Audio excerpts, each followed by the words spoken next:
எல்லாருக்கும் வணக்கம். வாரம் வாரம் மூவிஸ் வந்துக்கிட்டே தான் இருக்குது. தமிழ், தெலுங்கு, ஹிந்தி, மலையாளம், இங்கிலீஷ்.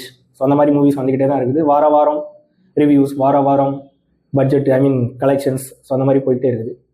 ஸோ இந்த வாரம் நான் இந்த படம் ஏதாவது பார்க்கலாம் அப்படின்னு நினைக்கும் போது எனக்கு வந்து ஒரு படம் கண்ணில் பட்டுச்சுன்னா அது ஒரு லோ பட்ஜெட் மூவியாக தெரிஞ்சது. கிணறு அப்படிங்கிற ஒரு படம். ஸோ ட்ரெய்லர் வந்து இம்ப்ரெசிவாக இருந்தது. ஸோ பார்க்கலான்னு இருந்தேன். அண்ட் இந்த படத்தில் நமக்கு தெரிஞ்ச ஒரே ஃபேஸ் அப்படிங்கிறது விவேக் பிரசன்னா மட்டும்தான். ஸோ இவர் நடிச்சிருந்தார். இவர் யாருன்னு உங்களுக்கு மேபி தெரிஞ்சிருக்கலாம், தெரியாமல் இருக்கலாம். இவர் வந்து மேயாதமான் அண்ட் விக்ரம் வேதா, ரீசெண்ட்லி மாரிசன் அந்த படத்துலலாம் நடிச்சிருந்தாங்க. ஸோ ட்ரெய்லர் இம்ப்ரெசிவ் அண்ட் சின்ன பசங்க ஸ்டோரி. அதனால் நான் அந்த படத்தை போய் பார்த்துட்டு வந்தேன். ஸோ இந்த படம் எப்படி இருக்குங்கிறத இந்த வீடியோவில் பார்க்கலாம். ஓகே வாங்க. கதை என்ன அப்படின்னா, ஊரில் ஸ்கூல் லீவில், மே மந்த் லீவில் ஒரு 4 பசங்க, ஃப்ரெண்ட்ஸ் எல்லாரும் ஒன்றா இருக்கிறாங்க. அவங்க ஊரில் என்ன பண்ணுவாங்க? ஓடுவாங்க, ஆடுவாங்க, விளையாடுவாங்க. ஜென்சி கிட்ஸ் அந்த மாதிரி கிடையாது. பக்கா ரூரல் வில்லேஜில் ஸ்கூல் பசங்க என்ன பண்ணுவாங்களோ, கிணத்துல போய் குளிக்கிறது, மீன் பிடிக்கிறது, மாங்காய் தேடி திங்கிறது, கேம் ஆடுறது, ஓடுறது, திருட்டுத்தனமாக எங்கேயாவது போகிறது, படம் பார்க்க போகிறது, சைக்கிள் அடிச்சு சுற்றுறது. இதுக்கு இடையில காசுக்காக எங்கேயாவது போயிட்டு யார்ட்டையாவது சின்ன சின்ன வேலைகள் பார்த்து கொஞ்சம் காசு பார்க்குறது. இந்த மாதிரி இருக்கிற ஒரு 4 பேர். ஸோ அவங்க ஒரு நாள் குளிச்சுக்கிட்டு இருக்கும்போது வேற ஒரு கிணத்துல தான் நீச்சல் அடிக்கிறாங்க. கிணத்துல நீச்சல் அடிக்கிறதுங்கிறது ஊரில் இருக்கிற எல்லாருக்கும் தெரிஞ்சிருக்கும். அது ஒரு பழக்கப்பட்ட விஷயம். ஸோ கிணத்துல நீச்சல் அடிக்கிறாங்க. இதில் என்ன அப்படின்னா, 4 பேர் இருக்காங்க. 4 பேருக்குமே சொந்தமாக கிணறு கிடையாது. ஸோ அவங்க வந்து வேற ஒருத்தவங்களோட கிணத்துல தான் போய் குளிப்பாங்க.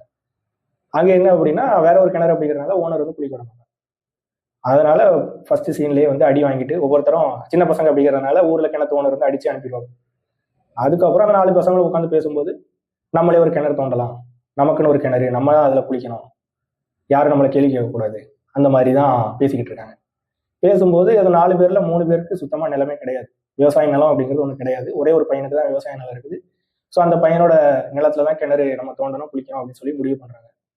ஸோ இதுக்கப்புறம் அவங்க எப்படி கிணறு தோண்டினாங்களா, இதுக்கு இடையில என்ன மாதிரி சங்கடங்களை அவங்க சந்திச்சாங்க அப்படிங்கிறது தான் இந்த படத்தோட கதை. அப்புறம் முன்னாடி சொன்னது தான், படத்துல 4 பசங்க இருக்கிறாங்க. ஸோ அவங்கள வச்சு தான் கதை. ஸோ அந்த படத்துல நடிச்ச பசங்க வந்து அவங்களோட ஒரிஜினல் பேர் எனக்கு என்னன்னு தெரியல. ஸோ கேரக்டர் வைஸ் பார்க்கும்போது மெயின் கேரக்டர் பெத்தன்னா அப்படிங்கிற ஒரு சின்ன பையன் நடிச்சிருக்காப்புல. அப்புறம் அவங்களோட ஃப்ரெண்ட்ஸா மணி, சைபால்ங்கிறது மேபி ஃபன்னி நேமா இல்லை ஒரிஜினல் நேமான்னு தெரியல. ஃபன்னி நேம் மாதிரி இருக்குது, சைபால். இன்னொரு பையன் பேர் சல்லிக்கூட அப்படின்னு சொல்லிட்டு ஒரு பேர். ஸோ ஃபன்னியாக இருக்குது. ஸோ இந்த பசங்க நடிச்சிருக்கிறது ஓவரால் பார்க்கும்போது ஆவரேஜா, ஆங்காங்கே கொஞ்சம் நல்லா இருக்கிற மாதிரி ஃபீல் ஆகும். ஓவரால் ஒரு ஸ்டாண்டர்ட் மீட்டர் பார்க்குற மாதிரி இருக்குது. ஸோ அந்த மெயின் கேரக்டர் பெத்தனா, அந்த பையனோட கண்ணில் கருமை வந்து அடிக்கடி உறுத்திக்கிட்டே இருக்குது. ஸ்கூல் போகிற பசங்க கருமை வச்சுட்டு போவாங்களான்னு தெரியல, அது ஒன்று உறுத்தலாக இருந்தது எனக்கு. அதுக்கப்புறம் ஸோ இவங்க இருக்காங்க. ஸோ இவங்க வீட்டில் உள்ள ஆட்களாக பார்க்கும்போது மற்ற 3 பசங்களுக்குமே உள்ள வீட்டில் உள்ள சின்னதாக காட்டுறாங்க. So main Peddana. அப்புறம் படத்தில் பெத்தண்ணா, மெயின் கேரக்டர் பெத்தண்ணா அப்படிங்கிற பையனுக்கு வந்து ஒரே ஒரு பாட்டி இருக்கிற மாதிரி வருது. ஸோ அந்த பாட்டி தான் இந்த கிணறை வந்து, நீ கிணறு வந்து தோண்டக்கூடாது, உனக்கு வந்து தண்ணியில் கண்டோம், உங்கள் அம்மா வந்து தண்ணியில் தான் இறந்தாங்க, அதனால் தோண்டக்கூடாது அப்படிங்கிற மாதிரியே சொல்கிறாங்க. ஸோ அந்த பாட்டிகிட்ட இருந்து எப்படி இவங்க இதெல்லாம் மீறி கிணறு அப்படிங்கிறது மாதிரி கதை வந்து தொடரும். இந்த பாட்டியை நடிச்சிருக்கவங்க அவ்வளவு சிறப்பாக நடிக்கலை அப்படிங்கிற மாதிரி எனக்கு தோணுச்சுது. மேபி உண்மையிலே ஒரு பாட்டியை எடுத்து நடிக்க வச்ச மாதிரி தான் இருக்குது. அதனால அவங்க கொஞ்சம் சிரமப்பட்ட மாதிரி ஃபீல் ஆச்சு. அது போக சீன்ஸ் வைஸ் பார்க்கும்போதுமே ஒரு ரிப்பீட்டேட்டிவ் டைலாக்ஸ், அந்த பாட்டிகிட்ட இருந்து சீன்ஸ் எமோஷன்ஸ் வந்து கேரி ஆகிறத விட அவங்க வந்து எல்லாத்தையுமே டைலாக்ஸ் மூலமே கன்வே பண்ணிக்கிட்டு இருந்தாங்க. ஸோ அதனால என்னமோன்னு தெரியல, கொஞ்சம் அந்த படத்தோட மூட் கூட நம்மளால பெருசாக ஒட்ட முடியல. அது கொஞ்சம் லேக் ஆகிட்டே இருந்தது. அப்புறம் படத்தில் ஒரே ஒரு பாட்டு ஸ்டார்டிங்கில் டைட்டில் கார்டோட கேட்க நல்லா இருந்தது, பார்க்கவும் நல்லா இருந்தது. அவங்களோட 4 பசங்களோட வாழ்வு அழகாக இருந்தது. அப்புறம் படத்தில் ஒரு முக்கியமான கேரக்டரில் விவேக் பிரசன்னா நடிச்சிருக்காங்க. விவேக் பிரசன்னா அப்படின்னா மேயாதமான், விக்ரம் வேதா, சேதுபதி, இப்போ ரீசெண்ட்லி மாரிசன் படத்தில், ஸோ நிறைய படத்தில் நடிச்சிருக்காங்க. அவங்க நடிச்சிருந்தாரு. அவருக்கு கொடுக்கப்பட்ட ரோலை கரெக்டாக பண்ணியிருந்தாரு. ஸோ அவர் பஞ்சர் பார்க்குற ஒரு கேரக்டர் வராரு, நல்லா இருந்தது. ஸோ அவருக்கும் ஒரு சின்ன ஒரு பேக் ட்ராப் வச்சிருக்காங்க, பேக் ஸ்டோரி. ஸோ அவர் எதுக்காக இதெல்லாம் பண்ணுறாரு சொல்லி. ஸோ அது கேட்கறதுக்கு நல்லா இருக்கு, டைலாக்ஸாக நல்லா இருக்கு. பட் எமோஷனலாக பெருசாக கனெக்ட் ஆகுது. எமோஷனல் கனெக்ட் அப்படிங்கிறது வந்து என்ன சொல்றது, படம் ஃபுல்லாகவே ப்ரோட்டாவே பெருசாக கனெக்ட் ஆகிற மாதிரி இல்லை. அங்கங்கே ஒரு சின்ன இடத்துல ஒரு முக்கியமான கட்டத்தில் கிணறு கட்டவே முடியாது அப்படின்னு போகிற ஒரு கட்டத்தில் ஒரு சீன் நடக்குது. 4 பசங்க சேர்ந்து ஒன்று பண்ணுறாங்க. அது கொஞ்சம் தியேட்ரிக்கல் மூமெண்ட் மாதிரி தான், நல்லா இருக்குது. ஸோ டுவர்ட்ஸ் கிளைமேக்ஸில் ஒரு சின்ன எமோஷன் நல்லா கனெக்ட் ஆகுது. மற்றபடி இவங்க ஏதோ ட்ரை பண்ணுறாங்க, ஆனால் பட் பெருசாக கனெக்ட் ஆகுது. ஸோ படத்தில் இந்த மாதிரி லேக்ஸ் நிறையா இருக்குது. அப்புறம் என்னடா லேக்ஸ் மட்டும்தான் இருக்கு படத்துல பெருசா பாசிட்டிவ் இல்லையா அப்படின்னு நினைச்சா பாசிட்டிவ்ஸ் இருக்கு. என்னன்னா இந்த படம் வந்து ஓவரால் ஃபார் த கிட்ஸுக்காக பார்க்கும்போது ஒரு அபோவ் த ஆவரேஜ் படம் மாதிரி தான் இருக்கும். ஸோ படத்துல முக்கியமா எனக்கு ஒரு 3 சீன் பிடிச்சிருந்தது. ஸோ அந்த 3 சீன் என்ன அப்படின்னு நான் சொல்லலாம்னு நினைக்கிறேன். ஏன்னா நிறைய பேர் இந்த படத்தை போய் தியேட்டர்ல பார்ப்பீங்களான்னு தெரியல, ஷோஸ் அடுத்த வாரம்லாம் இருக்குமான்னு தெரியல, அதனால சொல்றேன். ஸோ இன்டர்வல் சீன் வந்து ஆக்சுவலாக அவங்க கனவுல, அந்த பையனோட கனவுல வந்து அவங்க நிலத்துல ஊத்து வந்து தண்ணி வர மாதிரி ஒரு சீன்.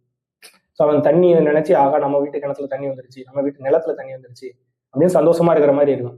சரி பரவாயில்ல தண்ணி வந்துருச்சு அப்படின்னு சொல்லி நம்ம கொஞ்சம் எமோஷனலா கலெக்ட் ஆகும். ஆனா அதை அப்படியே விட மாட்டாங்க. ஆக்சுவலா அது வந்து அந்த பையனோட கனவு. அவன் தண்ணி வர மாதிரி நினைச்சுக்கிட்டு தூக்கத்துல ஒண்ணு கடிச்சுக்கிட்டு இருப்பான். ஸோ அது வந்து சிம்பாலிக்கா சொல்லி அவ்வளவுதான், ஒண்ணு கடிக்கும் நேரம் வந்துருச்சு, this is interval for you guys அப்படின்ற மாதிரி டைரக்டர் இன்டர்வல் பண்ணிருந்தாரு. அது கொஞ்சம் நல்லா இருந்தது. அதுக்கப்புறம் செகண்ட் ஹாஃப்ல சொல்ல போனா, செகண்ட் ஹாஃப்ல தான் ஓரளவு கொஞ்சம் இன்ட்ரெஸ்டிங்காவே ஆக்சுவலா மூவி நகருது, இன்னும் கொஞ்சம் சீரியஸ் நோட்ல. ஸோ செகண்ட் ஹாஃப் போகும்போது இந்த பசங்க வந்து கிணறு தோண்டியே ஆகணும் அப்படின்னு சொல்லி ஒரு கட்டாயம் இருக்கு. அப்போ தோண்டும் போது இந்த தோன்றதுக்கு எக்யூப்மெண்ட்ஸ் வேணும். ஸோ எக்யூப்மெண்ட்ஸை தேடி அலைவாங்க. ஸோ ஒரு இடத்துல வந்து சத்தியம் கேட்குற மாதிரி சீன் வரும். ஸோ சத்தியம் கேட்கும்போது ஸ்கூல் பசங்க எப்படி சத்தியம் கேட்பாங்க, உங்க அம்மா மேலே சத்தியம் வந்து, இல்லைன்னா அது ஆயிரும் இது ஆயிரும் அப்படின்னு சொல்லி அதை வந்து வாபஸ் வாங்குற சீன். ஸோ அதில் வந்து இந்த சல்லிக்கூட சைபால் அந்த கேரக்டர் பேசுகிற அந்த டைலாக்ஸ் அண்ட் எமோஷன்ஸ், அந்த சத்தியம் கொடுக்குற அந்த தம்பி, ஸோ எல்லாமே சூப்பராக இருந்தது. ஸோ அதுக்கப்புறம் காசு வேணும்ல, எக்யூப்மெண்ட்ஸுக்கு காசு வேணும். காசுக்கு என்ன பண்ணணும், இவங்க இருக்கிறது எக்ஸாம் லீவ்ல I think around May month. But இவங்க என்ன பண்ணுவாங்க அப்படின்னா பிள்ளையார் செய்வாங்க. பிள்ளையார் செஞ்சு வீடு வீடாக போயிட்டு விநாயகர் சதுர்த்தி, அதாவது 3 மாசத்துக்கு அப்புறம் வரக்கூடிய விநாயகர் சதுர்த்திக்கு இப்பவே போய் காசு வசூல் பண்ணுவாங்க. ஸோ அது வந்து கொஞ்சம் இன்ட்ரெஸ்டிங்காக இருந்தது, ஃபன்னியாகவும் இருந்தது. அண்ட் பேசிக்கலி எனக்கு இந்த படத்துல அங்கங்க இந்த மாதிரி தான் சின்ன சின்ன மூமெண்ட்ஸ் பிடிச்சிருந்தது. நீங்களும் போய் பார்க்கணும்னா பாருங்க, எஸ்பெஷலி வித் கிட்ஸ். எனக்கு ஆக்சுவலாக இது ஒரு சப்ஸ்டாண்டர்ட் நல்லா வந்திருக்க வேண்டிய படங்கள் அப்படின்னு தான் நினைக்கிறேன். ஏன்னா நிறைய அவார்ட்ஸ் வேற வாங்கினதாக போட்டாங்க, கரெக்டாக நான் நோட் பண்ணல. ஸோ படம் எடுத்திருக்காங்க, நல்ல முயற்சி, பாராட்ட வேண்டிய படம். பட் இன்னும் கொஞ்சம் நல்லா வந்திருக்கலாம். Maybe due to some producers concern, I mean budget கன்சர்ன்ஸாக கூட இருக்கலாம். நல்லா வந்திருக்க வேண்டிய படம் ஓரளவு நல்லாவே வந்திருக்கு. கிணறு அப்படிங்கிறதுனால பாதி கிணறு தாண்டறதுக்கு நல்ல முயற்சி பண்ணியிருக்காங்க. அவங்க பட்ஜெட் நடிகர் தேர்வெல்லாம் வச்சு நல்லா கொஞ்சம் நல்லா கிடைச்சிருந்ததுன்னா முழு கிணறு தாண்டி இருப்பாங்கிறது என்னோட நம்பிக்கை. ஸோ 5க்கு நான் மார்க் கொடுத்தேன் அப்படின்னா 2.5 ஆர் 2.3 கொடுப்பேன். பார்க்கலாம். தேங்க்யூ.